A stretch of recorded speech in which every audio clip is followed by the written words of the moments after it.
حضرت بایزید بستامی کہتے ہیں کہ میں نے اپنی ماں کے آگے ہاتھ جوڑے، میں نے کہا امی تجھے راضی کروں یا رب کو راضی کروں؟ تو اپنے حق مجھے معاف کر دے، اللہ کو میں راضی کر لیتا ہوں۔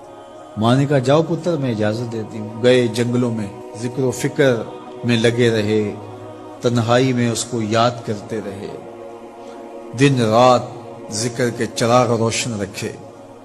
12 سال گزر گئے حق کی تلاش میں۔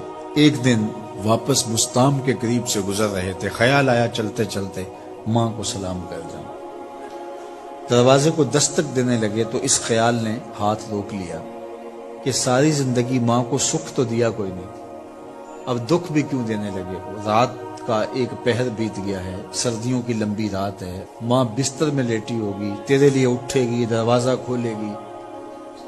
دروازے کے ساتھ ہی لگ کے بیٹھ گئے اور ساری رات کاٹ دی، اس خیال سے کہ ماں کو تکلیف نہ ہو۔ جب سحری کا وقت ہوا تو اندر سے جو نالی آتی تھی اس نالی سے پانی آیا، سمجھ گئے میری ماں تہجد کے لیے اٹھی ہے اور وضو کا پانی ہے، تو فوراً دروازے پہ دستک دی۔ اندر سے آواز آئی بیٹا بایزید میں ابھی آئی۔ مائیں بیٹوں کے دستک کے انداز سے جان لیتی ہیں یہ کس بیٹے کے ہاتھوں کا لمس ہے۔ 12 سال کے بعد آئے، دستک دی، کہا بیٹا بایزید میں ابھی آئی۔ ماں کی تو نگاہیں ہی دروازے پہ رہتی ہیں۔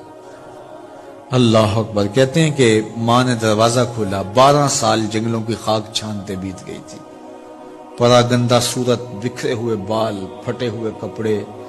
میری ماں کی جب نگاہ میرے پہ پڑی تو اس کی چشمان سے موٹے موٹے آنسو ٹپکنے لگے اور اس نے ایسے ہاتھ پھیلا کے کہا مالک میرا بیٹا بایزید تیری طلب میں نکلا تھا، تو نے ابھی تک اسے اپنا قرب نہیں دیا۔